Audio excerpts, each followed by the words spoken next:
Boa noite, pessoal. Nós vamos prosseguir nos nossos estudos de apometria, continuando a abordagem do tema arquepadia. No primeiro encontro sobre a arquepadia, nós abordamos conceitos fundamentais, uma visão geral do mecanismo da magia. Falamos sobre condensadores energéticos. Nós também falamos sobre o conceito de arquepadia segundo José Lacerda de Azevedo no seu livro Espírito e Matéria. E também tratamos sobre os efeitos nefastos do enfeitiçamento, né, conforme a abordagem de alguns autores, né, como Ramatiz e também Joseph Gleber. Hoje nós vamos prosseguir abordando sobre o que são as duplicatas etéricas ou duplos astrais. Vamos falar sobre endereços vibratórios e também já dar início à, à aplicação da antigoécia no âmbito da apometria, né? Como o Dr. José Lacerda e o Vitor Ronaldo Costa faziam lá na Casa do Jardim. A arquepadia é o resultado da imantação fluídica opressiva decorrente de magia maléfica feita no pretérito a atuar no presente. Sabemos que o magnetismo humano age no campo astral da mesma maneira que o magnetismo comum se expressa no plano terreno. Alguns metais magnetizáveis, a exemplo do ferro, quando submetidos ao processo de indução eletromagnética, convertem-se em ímãs e, assim, permanecem por tempo indefinido, desde que não sejam destruídos. Mecanismo semelhante ocorre com a criatura humana. Isso é Vitor Ronaldo Costa no livro dele Desobsessão e Apometria. Quando um mago projeta campos vibratórios nefastos sobre um sujeito suscetível, não detentor de defesas espirituais adequadas, este se torna vítima dos malefícios decorrentes e, assim, poderá permanecer por longo tempo, vivenciando inclusive os efeitos adversos do processo na reencarnação seguinte. As queixas clínicas, habitualmente enumeradas pelo paciente, decorrem da presença dos campos silenciosos de magia, responsáveis diretos por sintomas subjetivos de intensidade variável, a perturbar a economia psicofísica da criatura, apesar da ausência de espíritos obsessores. Nós fizemos um estudo sobre bolsões kármicos, em que era um grupo de espíritos que normalmente conviveram com a vítima no passado, mas atuando no presente do obsediado. Na arquepadia, pode existir só o campo magístico, um campo magnético atingindo a vítima. Então, pode existir ou não espíritos obsessores. É bem provável que, dos dois, o processo de imantação magnética seja o mais importante. Esses campos deletérios agem continuamente, pois se constituem de energias magnéticas físicas que ficam vibrando eternamente. Só cessam quando os objetos imantados, amuletos, estruturas, etc., são destruídos, ou se a pessoa visada, evoluindo, alcança um padrão vibratório que a faça escapar à ação dos campos energéticos negativos. Então, ele diz duas formas de lidar com isso, né? Que é interrompendo, fazendo uma interferência, uma interrupção desse magnetismo envolvendo os objetos imantados que pertencem à vítima, estão ligadas a ela, ou a pessoa evoluindo de maneira a não se sintonizar com aquela frequência, né, nociva que foi criada né, com a goécia, né, ou a magia negra, ou o feitiço, né, que é a forma mais difícil de lidar, né, porque a evolução a gente sabe que ela é paulatina. Como as coisas simplesmente, né, a gente não consegue evoluir de uma hora para outra, estamos sujeitos a altos e baixos, né, a forma de tratar isso seria, né, com a antigoécia. Toda vez que alguém faz determinada manipulação magnética utilizando objetos materiais e concentrando neles sua energia mental e emocional, forma-se imediatamente, no ambiente astral, uma duplicata etérica para a qual são transferidas as energias acumuladas. Na verdade, meu filho, o objeto material utilizado no ritual tem pouca importância. Ele é apenas um acumulador. Portanto, funciona como uma muleta psíquica que auxilia a mente na criação da duplicata etérica. Nessa duplicata é que reside todo o conteúdo energético e emocional que, a partir de então, gravitará em torno do indivíduo visado, a que denominamos endereço vibratório. Isso está no livro Aruanda, psicografado por Robson Pinheiro, Espírito Ângelo Inácio, em que a personagem Pai João de Aruanda explica o processo de magia negra, enfeitiçamento, utilizando acumuladores energéticos. E ele diz que aquele objeto material que foi utilizado no processo é apenas um instrumento para facilitar a aglutinação de energias e emoções densas que são colocadas ali. Então, ele pega o objeto, que está ligado ao endereço vibratório, que é a vítima, ele faz o processo imantando ali de energias e emoções nocivas. Feito isso, é criado um duplo, que, segundo ele, vai gravitar em torno da aura do alvo que foi visado.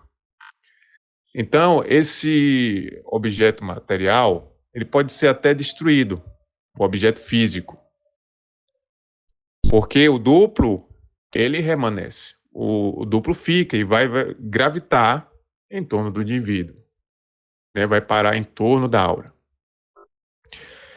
E devemos, desde já, ressalvar que nem todo processo de magia vai implicar em formação de duplos etéricos ou duplos astrais em torno da vítima. Em alguns casos, o próprio Pai João, no livro Magos Negros, ele diz que é necessário ir com a equipe espiritual e os médios desdobrados até o local onde se encontra o duplo, retirá-lo, levar até o local do atendimento e destruir aquele duplo. Existem também outros casos em que há aparelhos implantados, portanto, não se trata de objeto que paira em torno da aura da vítima. Espírito de Ramatiz, que fala através de Exílio Mais. Magia de redenção. O endereço vibratório é o objeto ou coisa pertencente à vítima e que o feiticeiro depois ajusta ao seu trabalho catalisador de bruxaria.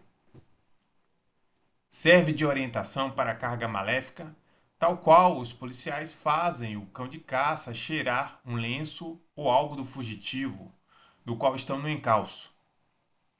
Assim, o maior êxito do feiticeiro fundamenta-se sobre a mesma lei de afinidade comum dos experimentos da física e química, a qual disciplina as relações e a propriedade dos corpos entre si. Ademais, as coisas impregnam-se das emanações dos seus possuidores, e por esse motivo podem servir de endereço vibratório para as operações de magia à distância, conforme é de uso e necessidade na bruxaria. Quanto aos efeitos mortificantes que atuam sobre as vítimas enfeitiçadas, os feiticeiros os conseguem através da projeção de fluidos agressivos e enfermiços que desdobram nos campos eletrônicos dos objetos preparados sob o ritual de abaixamento vibratório.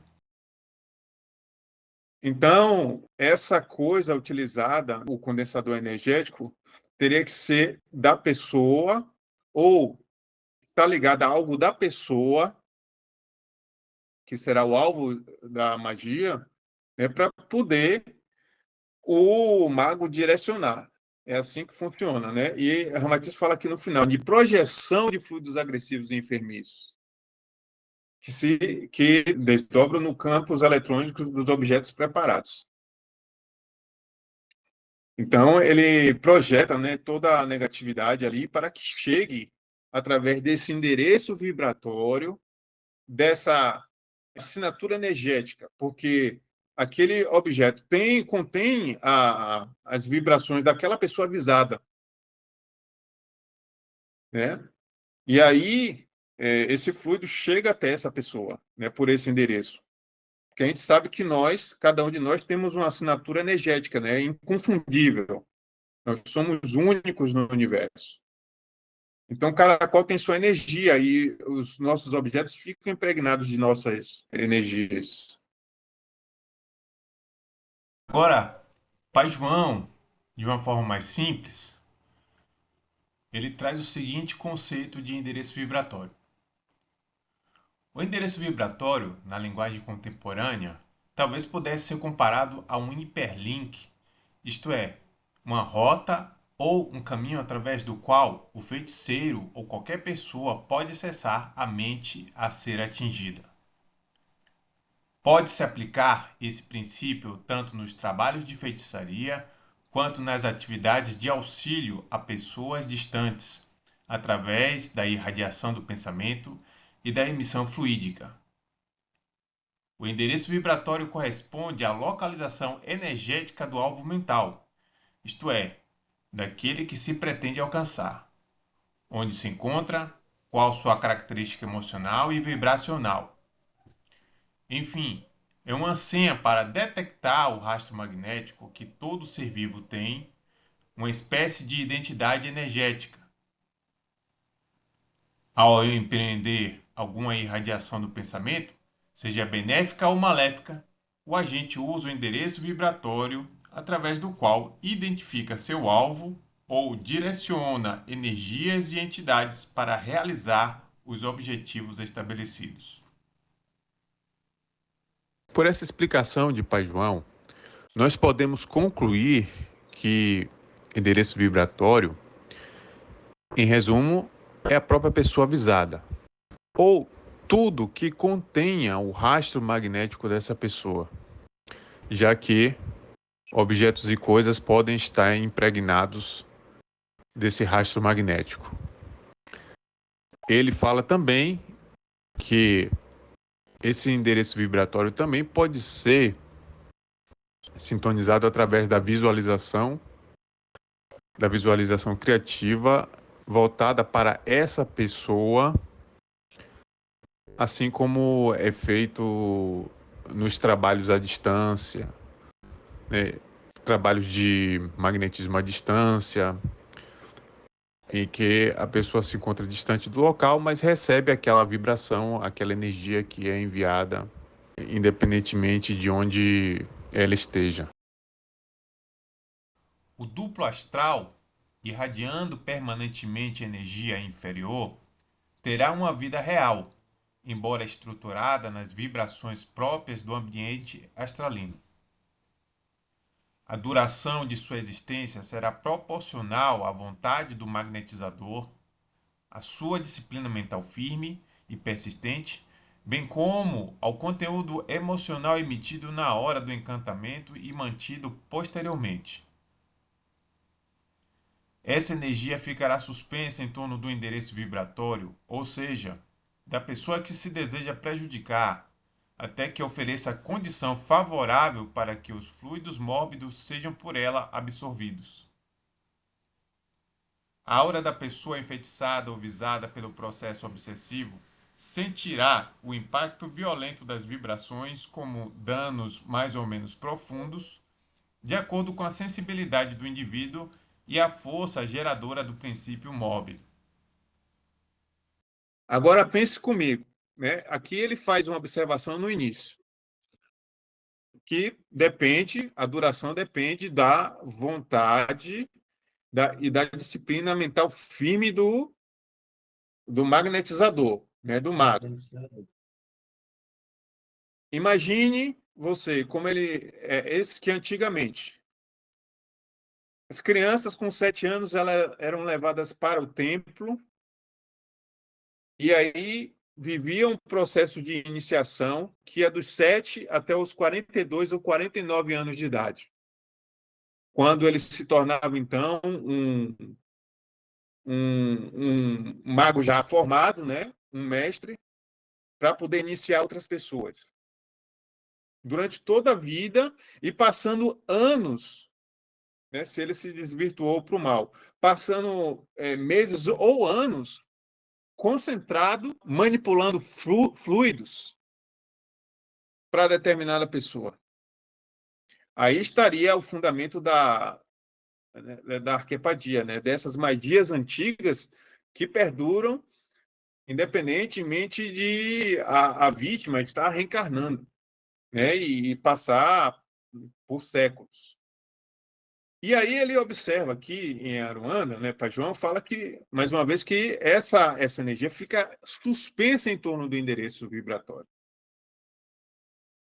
E ela aguarda o momento certo de ser absorvida pela aura, tá? E aí, nesse momento, eu tive algumas interrogações, algumas dúvidas, fiquei pensando, né? Mas o objeto que foi imantado, né, é ligado à pessoa, e fortemente, né, por laços magnéticos robustos. Aguarda só o momento de a pessoa baixar a sua vibração para que ocorra esse descenso dessas energias densas. Será que basta absorver, a pessoa fica doente, depois é curada e pronto, está resolvido? Sabe, como uma doença temporária? Aí nós vamos lembrar dos conceitos que tivemos no estudo anterior, Joseph Gleb falando dos sintomas, sufocamento, pessoa sentindo sensações de como tivesse corda no pescoço, pessoas que são tidas por neuróticas ou psicóticas, sem um diagnóstico certo, sintomas mórbidos, subjetivos. Então, não é uma coisa que simplesmente pega, ficou doente e passou, certo? É uma coisa que está surtindo na vida da pessoa, que está atuando na vida dela, ali, de forma crônica. Para se ter uma ideia mais clara, em casos nem tão esporádicos assim, a magia realizada no passado distante permanece orbitando em torno do campo vibratório do indivíduo até a ocasião em que ele se encontre em depressão energética, com o pensamento desgovernado e as emoções em desalinho. Nesse momento infeliz, a energia aglutinada no astral dilui-se ou é absorvida pela aura, de tal sorte que o acúmulo energético se transfere integralmente para o endereço vibratório. Entre os processos de obsessão complexa, esse é catalogado como magia realizada no passado remoto ou recente, que traz repercussões no presente da pessoa, ocasionando distúrbios psicossomáticos mais ou menos graves, de acordo com cada episódio. Então, aqui ele fala, né? Qual seria o destino desse morbofluido, desse duplo que fica ali, dessa energia que fica suspensa em torno da aura da pessoa? Essa é diluída ou absorvida pela aura, tá?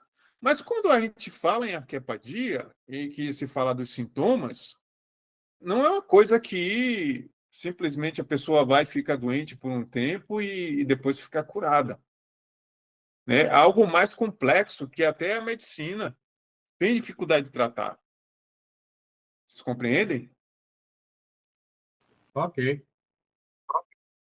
Vandré, Pergunta, eu. diga, Desculpa, Moisés, você levantou a mão na pode frente, falar. tem todo a deferência. Pode falar, Lúcio. Depois eu comento. Ah, Pode falar. não, tudo bem, assim, é porque eu estou aqui pensando, Vandré, assim, eu creio que isso vem muito a minha lembrança, assim, a lembrança, a história dos surtos psicóticos, na verdade, né? Que as pessoas, às vezes, do nada, não é? Ou a partir de algum gatilho, desencadeia isso, né? E porque assim, isso me parece mais nesse sentido, tá entendendo? Do que uma coisa que vá crescendo ao longo do tempo. Tá entendendo? Assim, que uma pessoa venha sentindo ao longo do tempo. Eu não sei, aí eu queria entender realmente melhor esse processo aí, porque é aquilo, se eu tenho um objeto que emanta uma energia, não é? Ele está emantando o tempo todo, né? Então, eu só vou sentir Sim. aquele baque quando eu encostar nele ou quando eu me aproximar dele, né? Porque se ele estivesse lá durante toda a minha vida, eu estaria doente toda a vida, né? Que pode ser o caso também daquelas pessoas, eu vou chamar assim, loucas de nascença, né? Ou desequilibradas de nascença, né? Eu não sei, assim, fiquei em dúvida agora aí. Não sei se foi claro. Sua consideração faz todo sentido, Fábio. Para pegar a magia ou feitiço, é necessário que exista sintonia, né? Sintonia entre a pessoa e aquela energia mórbida. Veja que Lacerda, lá no início, ele fala em evolução, ou seja, em mudança de frequência vibratória, em elevação de frequência vibratória, né? Para que essa energia que foi lançada não chegue até a pessoa.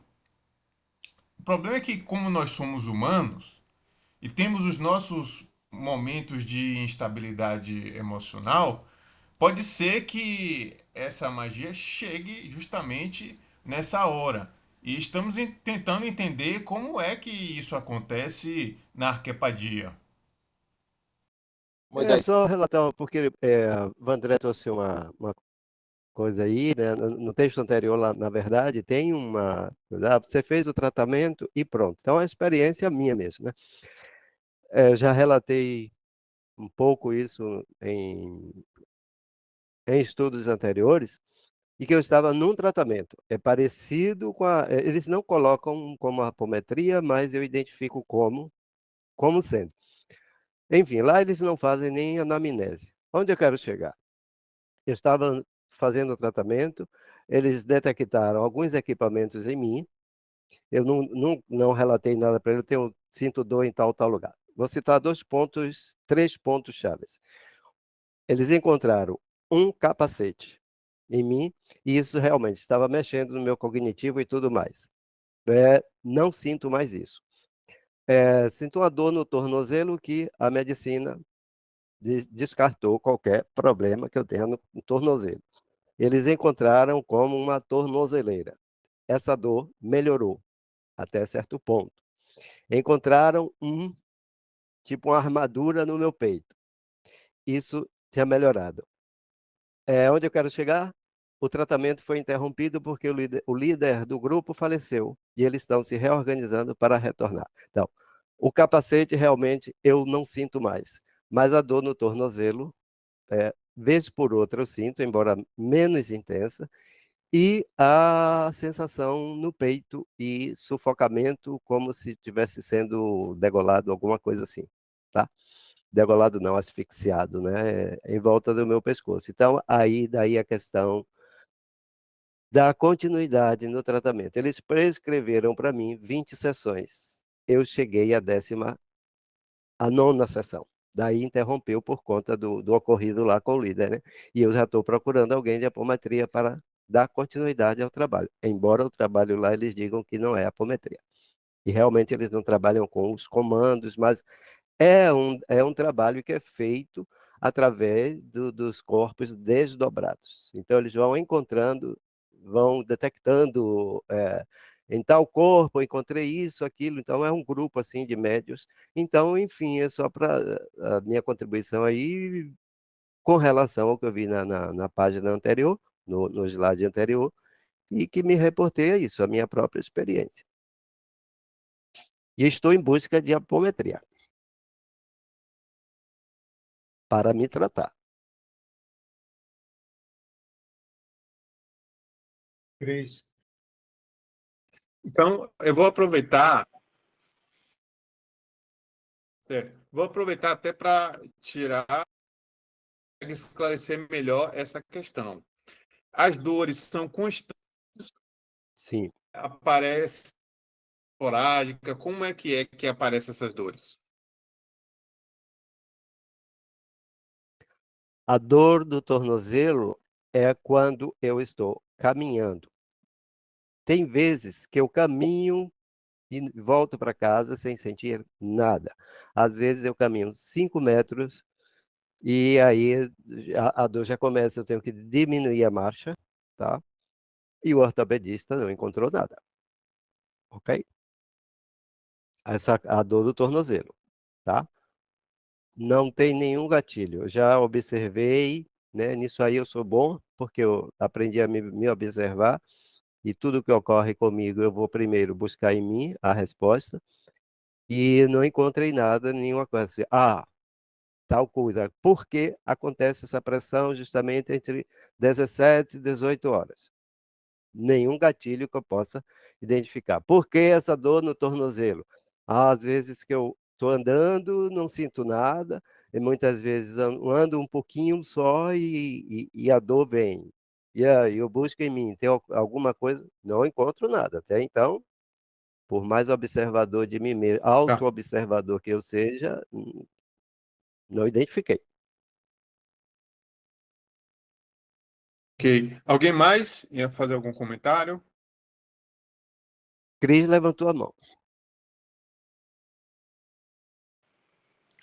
Eu ia fazer um comentário sobre a pergunta de Fábio, né?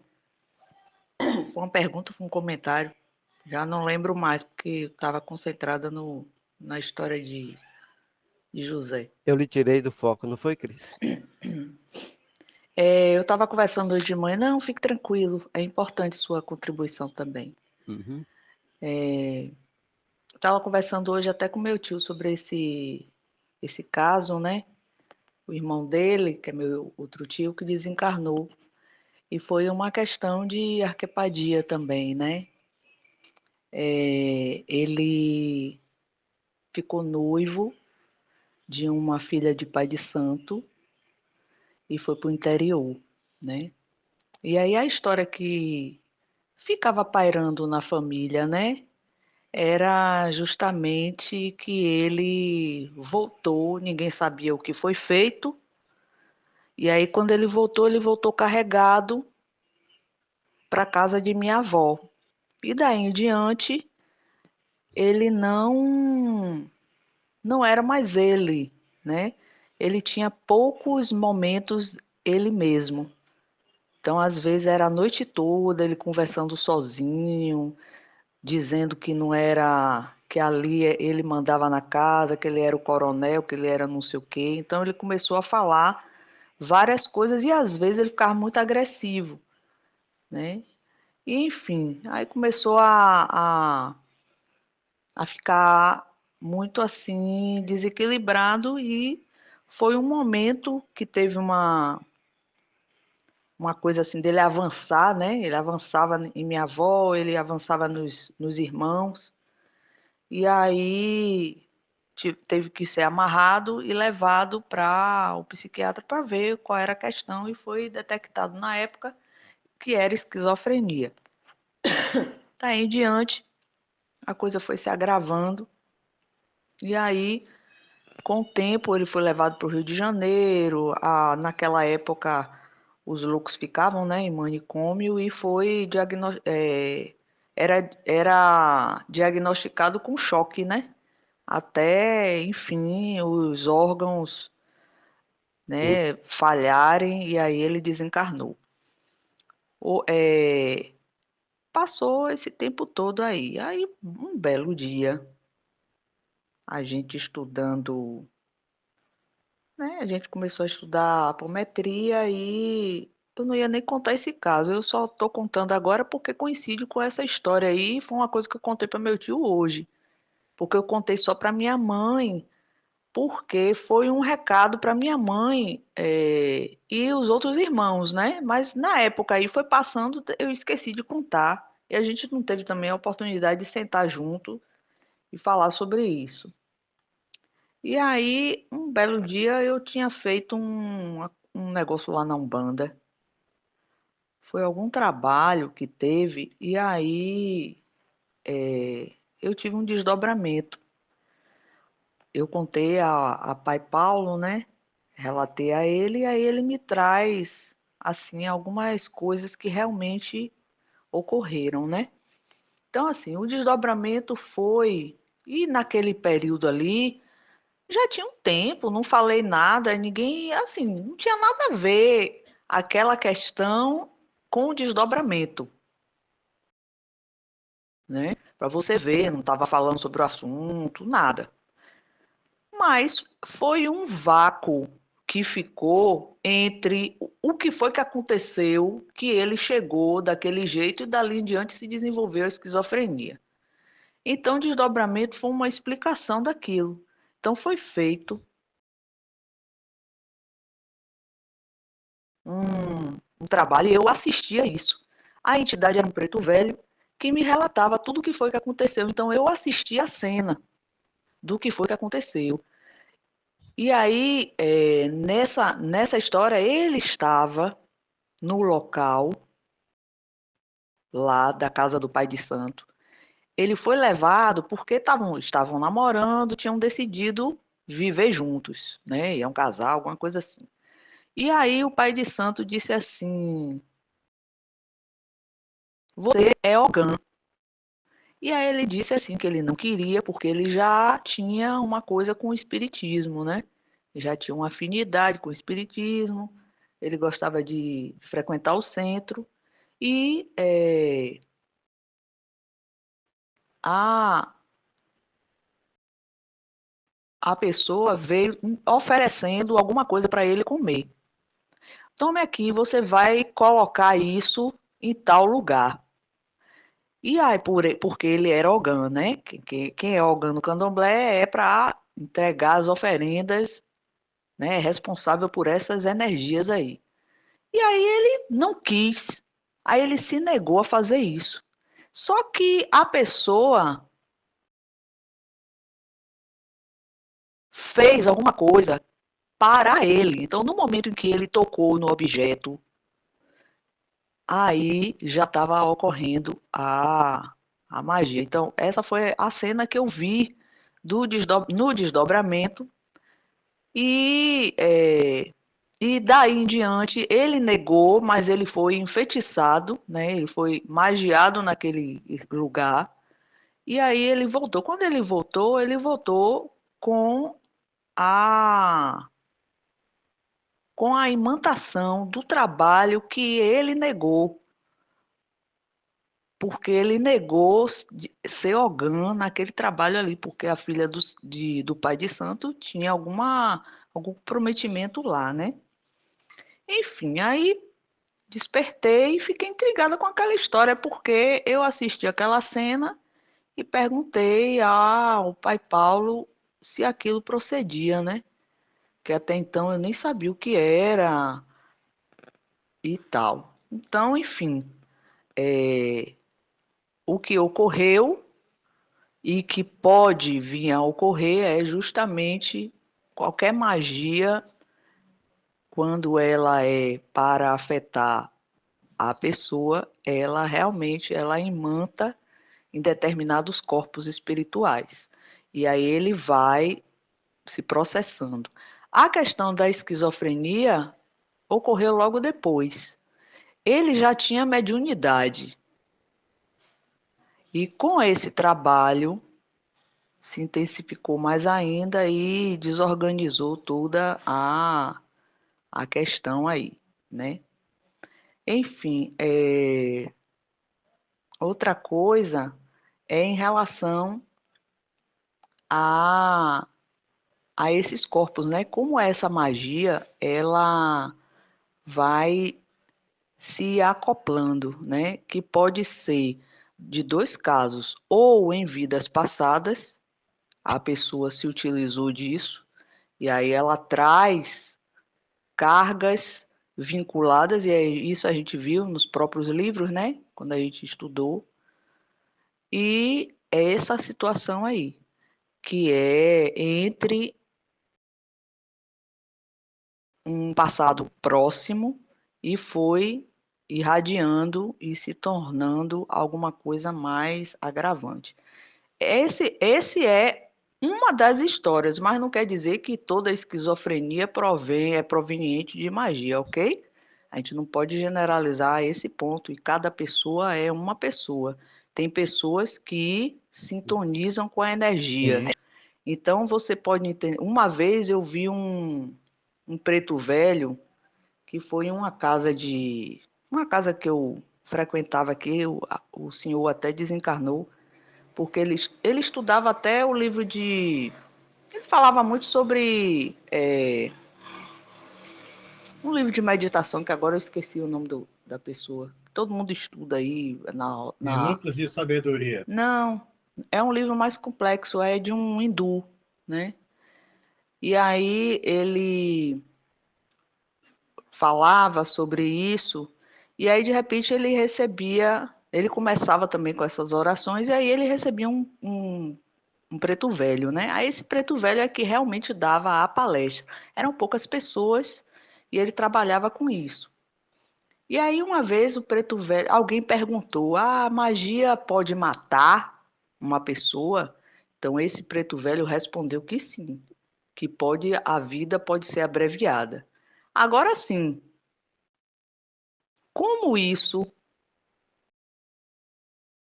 se sucede, já que a pessoa tem um planejamento espiritual para viver até determinado ponto, a gente não sabe até que momento isso está vinculado, né, ao tempo de vida da pessoa, ou se abreviou de fato. Aí eu já vou dizer de acordo com algumas ordens, né, como a Rosa Cruz e como a Eubiose e a Ordem Martinista, que está dentro, que é dos Illuminates, Da Rosa que é Cruz. dos Illuminates, que participa, que era dentro da Rosa Cruz, né, que era uma ordem um pouco mais secreta mesmo, né? Então, também se falava sobre isso, né? Abreviar o tempo de vida da pessoa, porque estudava também a questão do ocultismo, né? Aí entra o ocultismo. Então, assim, é interessante a gente observar que esses corpos, eles são realmente, é possível ocorrer esse tipo de coisa, né? Assim como o endereço vibratório, como a imantação em objetos, né? Aí depois eu queria falar sobre esses dois pontos, porque é um exercício específico da Rosa Cruz para fazer essas duas coisas, entendeu? Que está dentro do ocultismo. Certo? Tranquilo. Então, assim, foi uma coisa que me veio à cabeça e, assim, curioso, porque foi uma coisa que eu falei hoje de manhã e se desenvolveu nesse ponto aí, né? Falando sobre algumas questões mentais que, querendo ou não, tanto a mediunidade quanto os desequilíbrios cognitivos, né? Como a esquizofrenia, estão vinculadas ao ponto do encéfalo, né? Então, é importante, é onde está a pineal também, né? Então, é bom a gente observar como a gente pode também evitar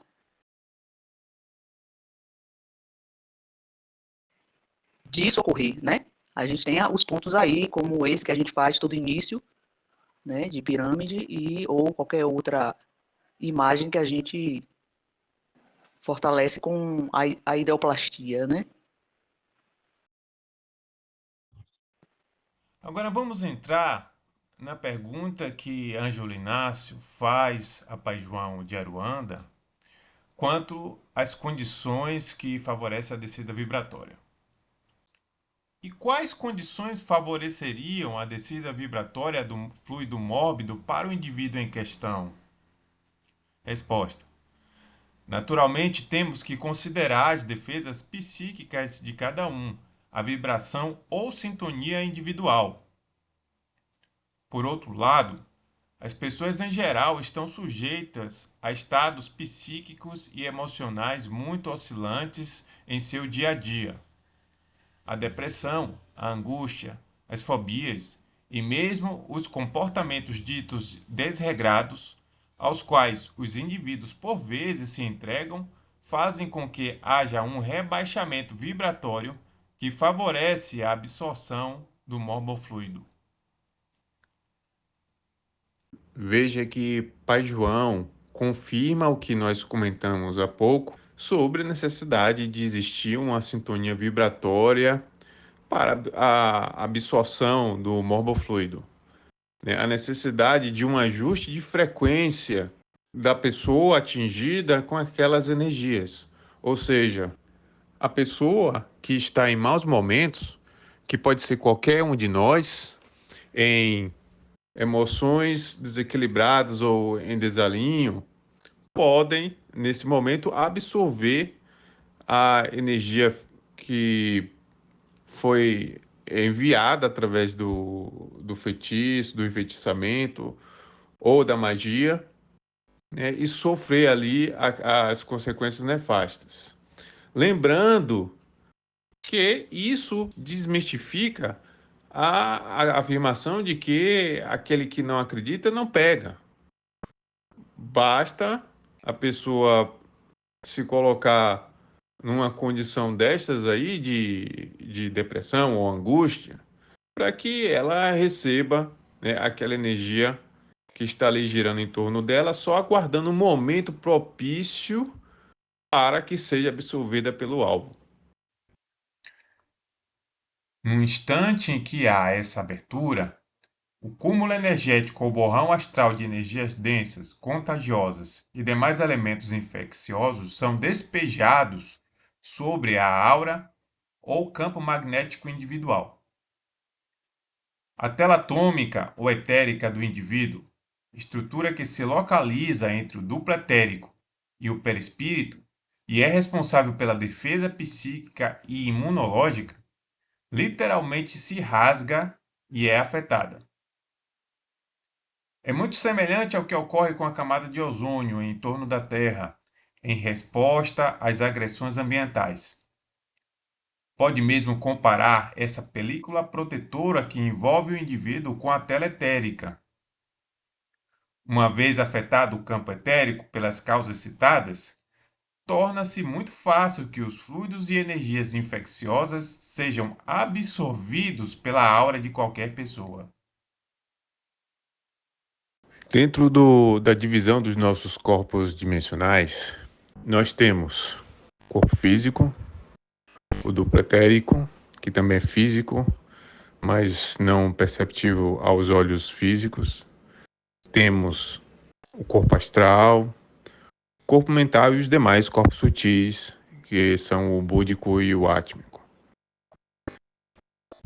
Pois bem, a tela etérica fica no duplo etérico, justamente ali na periferia do duplo etérico, dos chakras, fazendo essa proteção do duplo etérico e do corpo físico contra as energias nocivas e elementos daninhos do plano astral, larvas astrais, vírus e bactérias astrais, para que o encarnado ele não venha a ser suscetível a doenças causadas por esses elementos. Só que, como fala aí Pai João de Aruanda, essa membrana, essa película protetora pode ser rompida, tal como acontece com a camada de ozônio, que também exerce uma função protetora do planeta Terra. Essas brechas ou rupturas podem acontecer na tela etérica por N fatores. Existem os fatores emocionais, que nós já citamos, e existem também os fatores químicos, fatores que têm origem no uso abusivo do álcool, do fumo, no uso de drogas, maconha, cocaína, etc. E até fármacos que possuem elementos tóxicos, né, a longo prazo, podem causar essas rupturas, segundo os ensinamentos do espírito Joseph Gleber, no livro Medicina da Alma, vocês podem conferir. E havendo essa ruptura, ou essa brecha, que são verdadeiros buracos na tela etérica, então a pessoa fica suscetível à absorção dessas energias nocivas, né? Fora também o agravamento dos processos de vampirismo, em que espíritos obsessores sugam energias com mais facilidade através dessas brechas, e também a pessoa fica muito propícia a absorver energias nocivas dos ambientes onde ela passa. Então veja que são por essas mesmas brechas que o fluido mórbido é absorvido na aura da pessoa. Pergunta feita a Pai João de Aruanda. E durante quanto tempo a duplicata astral gravitará em torno do campo mental do endereço vibratório até que seja inteiramente absorvida? Resposta: por um tempo muito longo, às vezes. Há casos em que o encantamento ou enfeitiçamento foi feito há séculos, e somente na presente encarnação é que a duplicata astral despeja seu conteúdo mórbido na aura do endereço vibratório. Magos negros do Antigo Egito ou Mesopotâmia, ou de povos mais antigos ainda, desenvolveram capacidade espantosa de estruturar duplicatas astrais com seu magnetismo. São criações mentais tão fortes e permanentes que, às vezes, têm duração de séculos, independentemente de as inteligências que as geraram já terem reencarnado várias vezes. Então veja que essa energia mórbida, ela pode perdurar por mais de séculos. E a pergunta dá a entender que ela também pode ser absorvida paulatinamente, já que ele fala assim, né, até que seja inteiramente absorvida, lá na pergunta.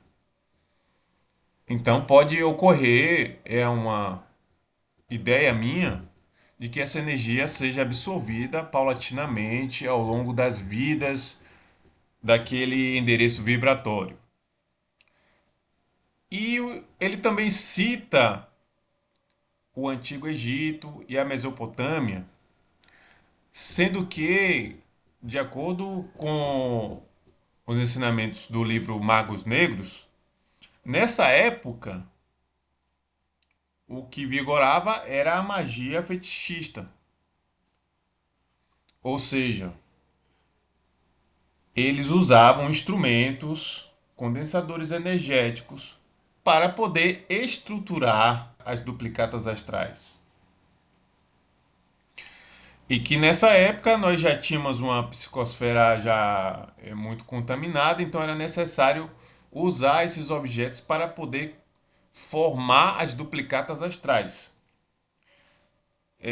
Já tinha se passado muito tempo da Lemúria e também da Atlântida, mas esses magos, eles tinham um poder de concentração imenso, que eles treinaram por muitos anos.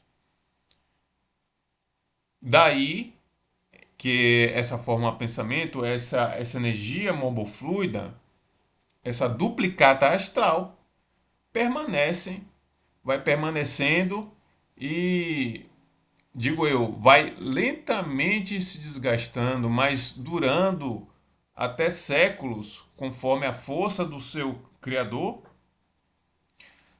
né, até que seja inteiramente absorvida. Então, essas energias poderão permanecer tanto tempo assim sem serem diluídas ou absorvidas pelos elementos da natureza astral? Pai João responde, confirmando o que temos estudado até aqui. É verdade, Ângelo, anuiu o pai velho. Esses bolsões de energia mórbida, ou como dizem nossos irmãos esotéricos, essas egrégoras de vibração barôntica, podem durar séculos sem ser consumidas ou desagregadas. Agora veja o que diz Joseph Glebe em Medicina da Alma. Há que se considerar a existência desses magos do magnetismo e da baixa magia quando se lida com companheiros que procuram as casas espíritas, pois, para essa categoria de espíritos, não basta a popular doutrinação, sendo necessária não só a ascendência moral sobre eles, como também o conhecimento a respeito de magnetismo espiritual e o assessoramento de espíritos que tenham conhecimento do assunto. Aqui falha qualquer pretensão de meus irmãos em poder resolver o caso que se lhes apresente, restringindo-se tão somente à aplicação dos métodos convencionais mais difundidos ou consagrados entre os irmãos espíritas.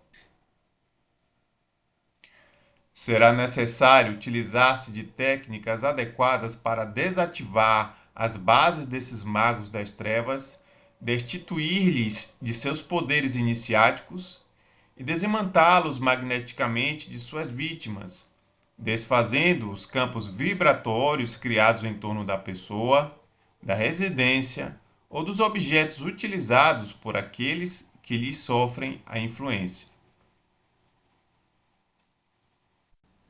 Joseph Gleber ressalta a ineficácia de métodos convencionais praticados nas casas espíritas para tratar casos de obsessões complexas ou casos em que há envolvimento de magias antigas ou até recentes e a participação de magos negros em processos obsessivos.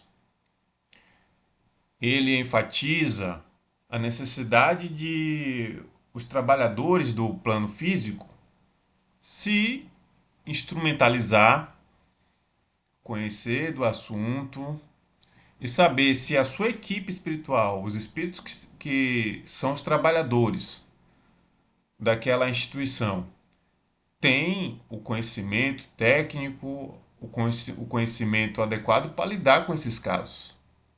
Porque a gente sabe que não é todo espírito que tem condições de enfrentar certas situações só porque é um trabalhador da casa, né? Tem o seu valor, porém, ele precisa ter os conhecimentos sobre os conhecimentos técnicos sobre a situação.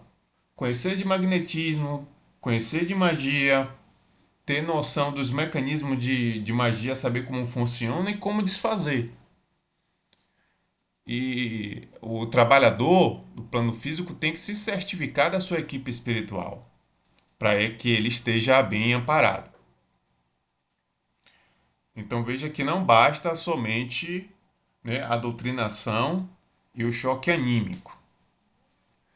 Aí Joseph Glebe fala que é necessário desativar as bases desse mago, o que significa que não é necessariamente destruir essas bases, mas sim aproveitar essas bases para os projetos do Cordeiro, né, para que as falanges do Cristo possam utilizar essas bases, né, no propósito do bem.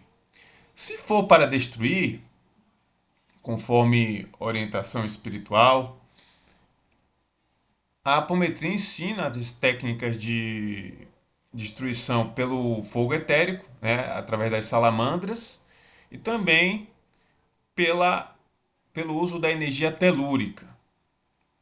Nós já vimos em outro estudo sobre isso.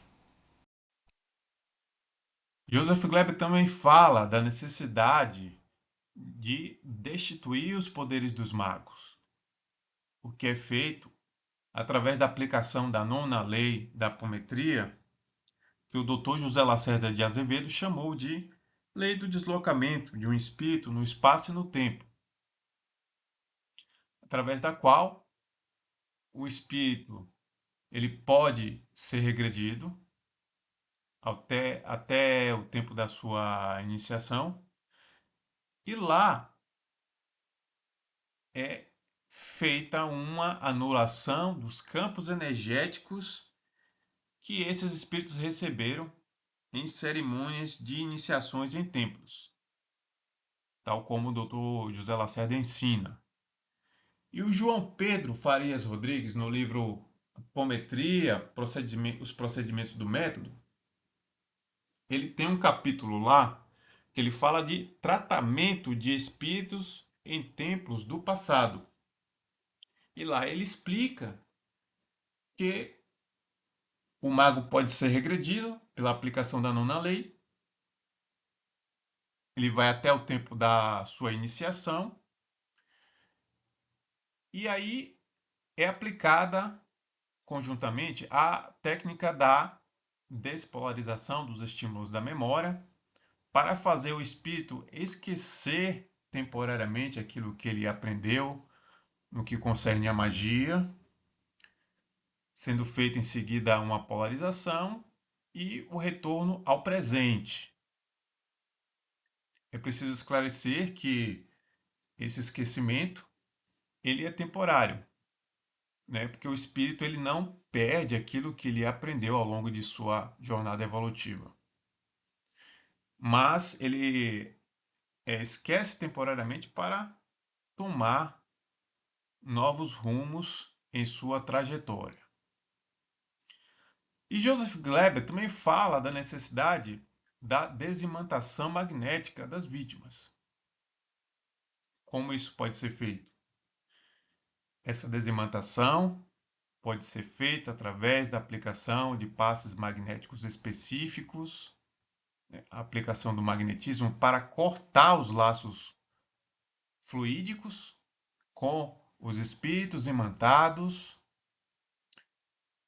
e também, digo eu, com a aplicação do vento solar juntamente com as salamandras, os elementais do fogo, em torno do seu campo vibratório pessoal, né, da vítima, queimando ali morbofluidos, duplicatas astrais que estejam ali pairando em torno da aura do indivíduo. O vento solar, juntamente com as salamandras, podem fazer isso. E também, para uma limpeza completa, as salamandras e o vento solar pode ser direcionada para a residência da pessoa, para os objetos pessoais da vítima, para os utensílios, móveis da casa, ou seja, uma limpeza completa, não só em torno do campo vibratório da pessoa, mas também em sua residência, nos objetos da casa, porque nós sabemos que as energias pessoais também ficam onde ela mora e nos objetos que ela usa. André, olha só, no slide anterior, junto com esse aí, é um trabalho que por ser antigo, Sim. né, ele foi focado exatamente no ritual, em forma de rituais. Por quê? Porque o ritual é uma repetição constante daquilo, né? E gente, pessoas pensando e emitindo como se fosse uma unicidade em um determinado grau de emoção e pensamento. Então, isso é magia, emoção e pensamento, né? Então, a gente pode entender que a magia, tanto para o lado, que nesse caso aí é negativa, também vai utilizar a mesma técnica, que é repetição através da ritualística. Então, esses povos mais antigos, eles utilizavam a ritualística justamente para formar, a partir do movimento, seja ele em quadrado, círculo e triângulo, né, nos pontos geométricos, que é o que a gente também utiliza para meditar, né? Por quê? Porque eles com essa repetição e uma quantidade de pessoas realizando isso, vai dar muito mais corpo concreto àquilo que se quer atingir. Aí, primeiro, você fala, né, nesse slide aí, que a gente precisa entender que não é uma articulação de uma pessoa só, não é um mago. O mago conduz, mas as pessoas vão fazendo todo esse trabalho em uma questão de unicidade, né? Mesmo cada um tendo graus diferentes, mas aquilo ali está sendo focado para um determinado ponto. E segundo, o desfazimento, como você leu aí esse trecho, né? Esse desfazimento nos faz assim pensar que requer compreender isso, compreender magia, compreender o tempo para definir quantos corpos foram atingidos e, a partir daí, buscar o tratamento que é duradouro. Porque se ele atinge mais, ele não está só no corpo físico e nem no duplo etérico. Ele vai além dos outros corpos. Então, se eu consigo, na apometria, identificar no desdobramento quantos corpos foram atingidos, eu posso estabelecer quanto tempo eu vou tratar essa pessoa. Porque num centro espírita, isso não ocorre justamente porque acha que só está na doutrinação ali. E esses seres são muito mais expert do que um simples espírito que chegou ali há pouco tempo, desencarnou e não sabe nem que estava desencarnado. Não é nesse sentido. São espíritos que sabem que estão desencarnados e são espíritos que sabem muito mais coisa do que simplesmente chegar ali e ouvir uma conversa e achar que está tudo bem a pessoa, né? Então, é bem diferente essa questão aí, nesse ponto. Sim. Agora, mas veja a proposta da apometria, tá?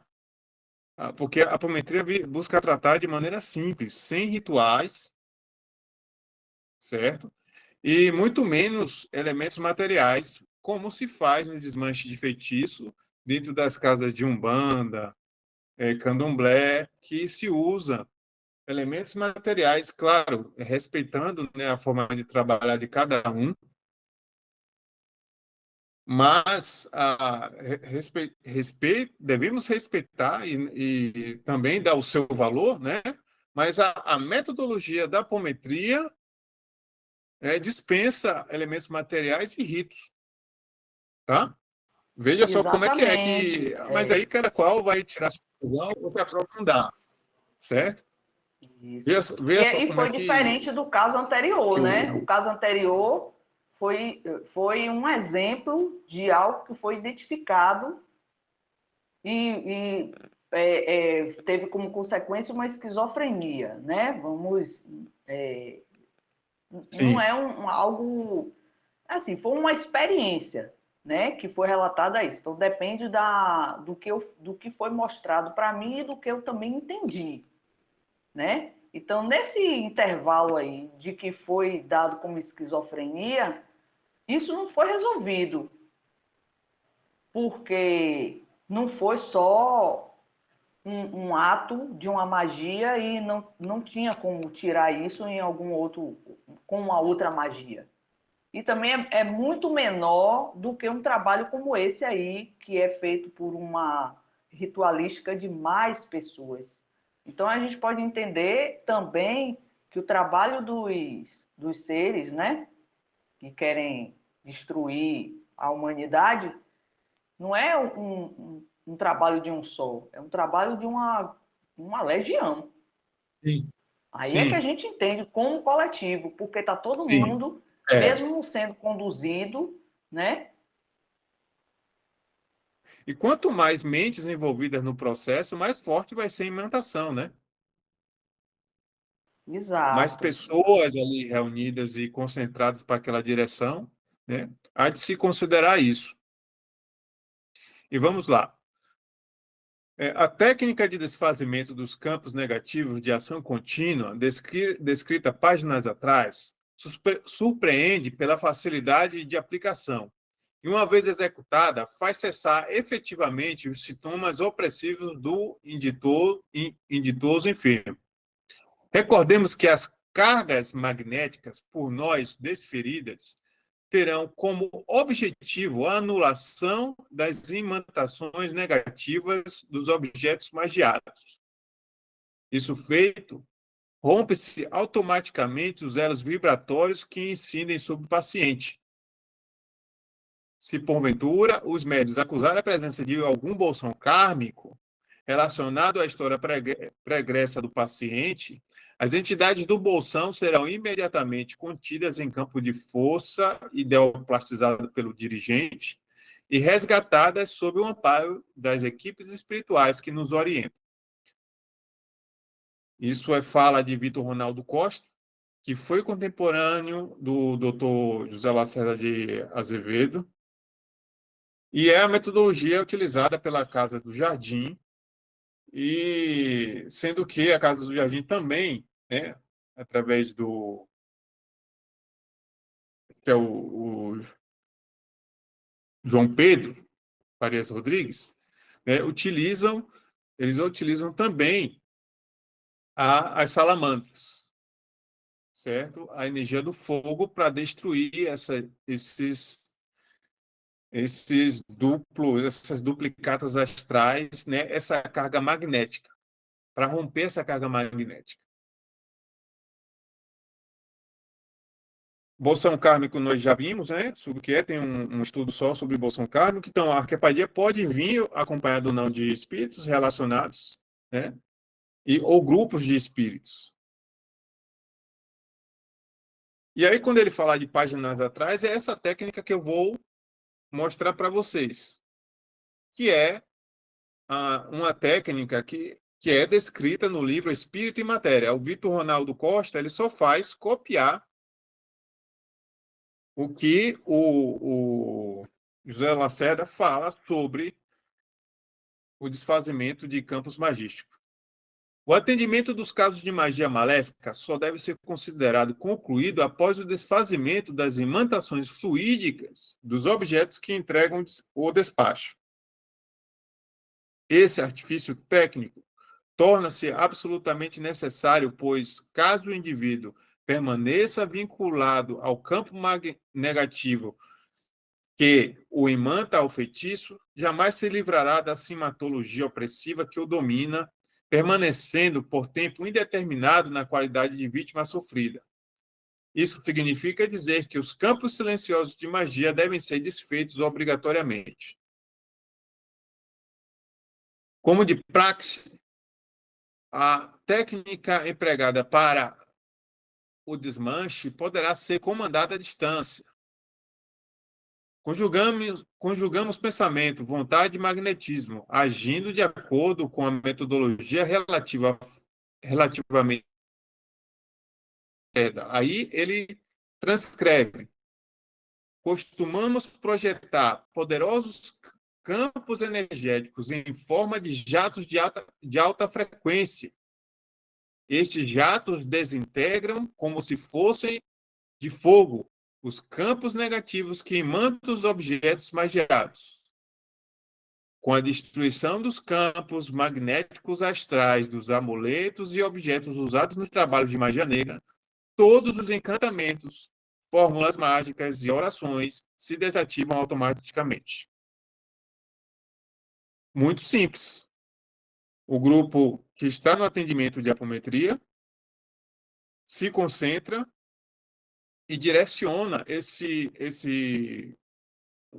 essa projeção de energia, né? Esse jato de energia de alta frequência, porque tem que estar sintonizado com o alto, com vontade de desfazer, de romper aquele campo magnético. Então, a sintonia tem que estar né, juntamente com a equipe espiritual alta e no sentido de desfazimento daquele campo para poder desmanchar, certo? Então, basta saber projetar energia para poder desfazer esses campos. Isso é o que praticou o doutor Lacerda e o Vitor Ronaldo Costa. João Pedro Farias Rodrigues, que é da Casa do Jardim, no livro Apometria, os procedimentos do método, ele fala que esses objetos podem ser queimados com fogo astral e auxílio das salamandras. E aqui a gente vai falar um pouco sobre as salamandras. Turma, são 9h05. Vocês querem ir adiante? Porque teve algumas interrupções e tem um roteiro que ele sugere e tem outras considerações sobre técnicas, né, no caso de desdobramento dos médiums para os trabalhadores,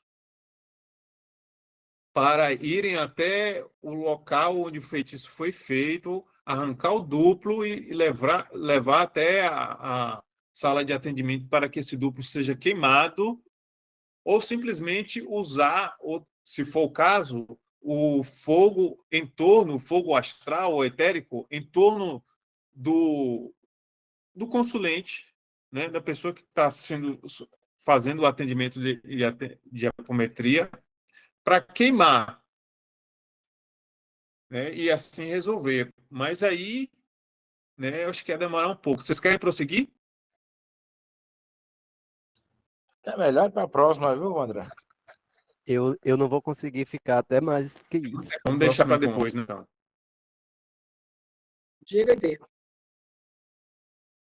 Você está com o som fechado, Ide. Seu som está fechado. Não, eu fui botar a mãozinha para dar assim, botei a mãozinha assim. Ah, Jesus, foi isso. Mas até aqui, turma, trouxe alguma preocupação, dúvidas, todas essas questões aí? Só dúvida, né? Então, quando a gente chega na fase da dúvida, tá bom. Justamente. Muitas dúvidas. É o que eu disse, né? Não é dar solução ou dar o ponto final, né? Aqui é para a gente colher o material, estudar e se aprofundar, tá? É claro. Não tem como você falar de magia, de arquepadia, sem compreender os fundamentos, né? Não tem como ir logo na técnica se você não sabe que é um condensador energético, um endereço vibratório, não é? Agora, Para Vandré, poder falar sobre isso.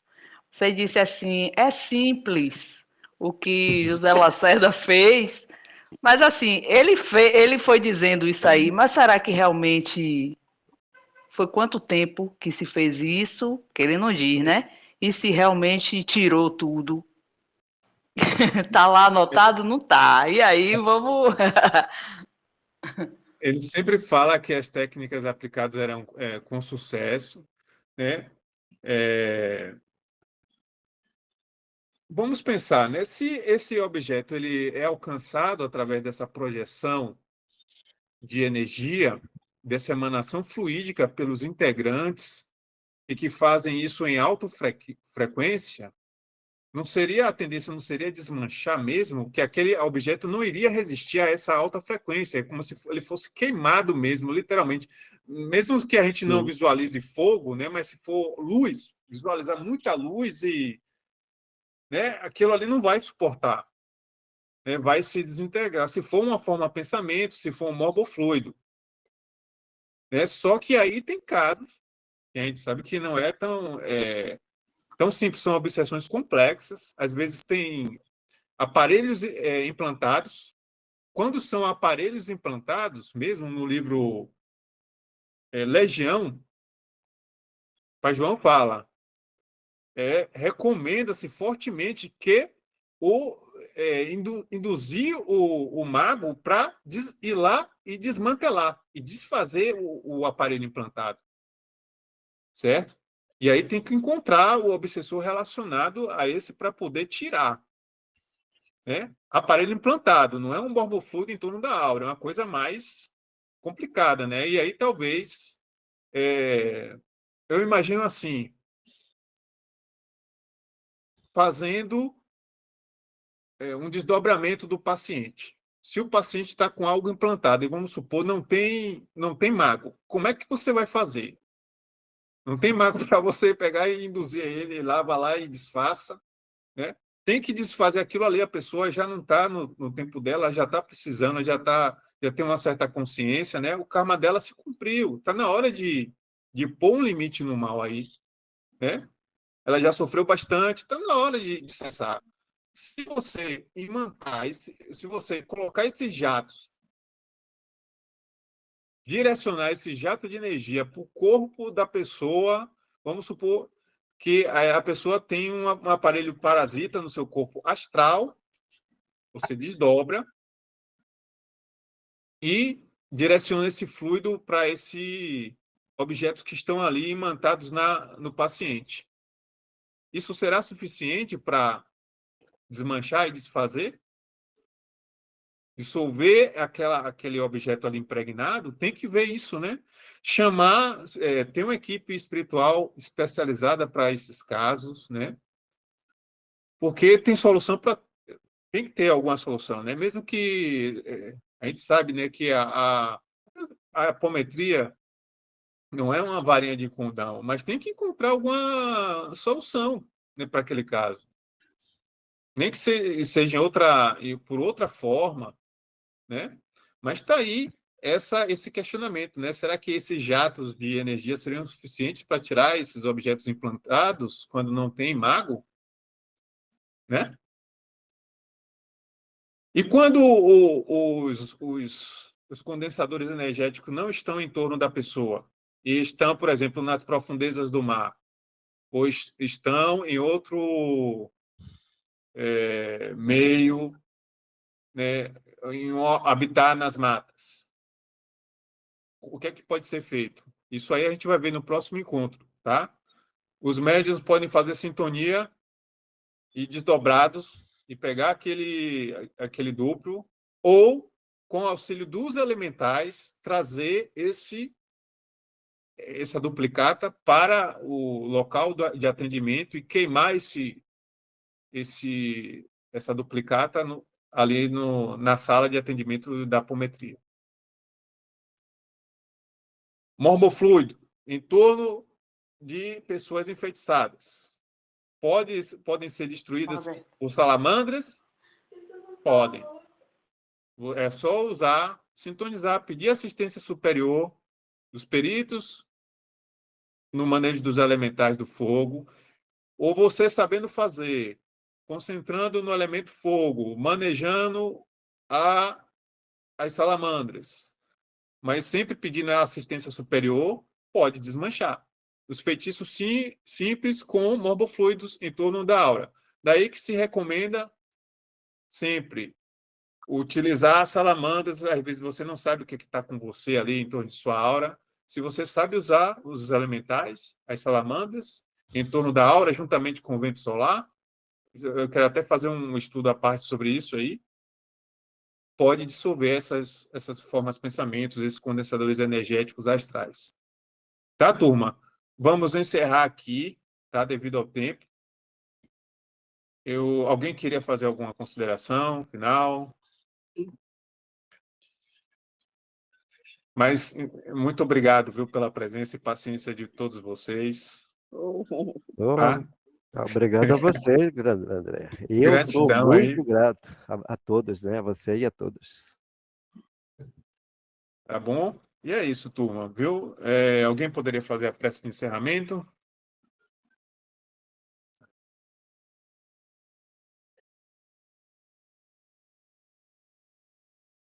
Vai lá, mestre Lobo. Não é do jeito, Robson. Deus, você sabe o que é, né? Não é desse jeito, não, cara, mas apenas queremos agradecer ao Pai a caridade e o carinho daqueles que conosco estão essa faina constante de transmutação, de mudança, construção. Queremos agradecer ao Pai essa energia que nos mantém buscando nos reconstruir, porque o passado, às vezes, nos prendeu em alguns sítios, campos, e ora estamos aqui aprendendo um pouquinho mais. Pai amado, que esta energia se estenda sobre tudo, sobre todos, trazendo cada vez mais queridos amigos e irmãos a esse trabalho de recuperação, a esse trabalho de estudo, de renovação, de reconstrução e de esperanças para todos. Que os nossos queridos amigos pretos velhos que ora estão conosco possam cada vez mais em trazendo o seu amor junto com aqueles que também estão envolvidos nesse trabalho, nos auxiliando. Pai amado, que a paz seja com todos. Que assim seja. Amém. Assim Que seja. assim seja. Gratidão, gratidão, que assim seja. Obrigada, Vandré. Obrigado a vocês. Obrigada, Até uma André. próxima Obrigado. oportunidade. Até a Boa próxima, noite. gente. Até a próxima. Tchau, tchau. Tchau, tchau. Tchau. Tchau.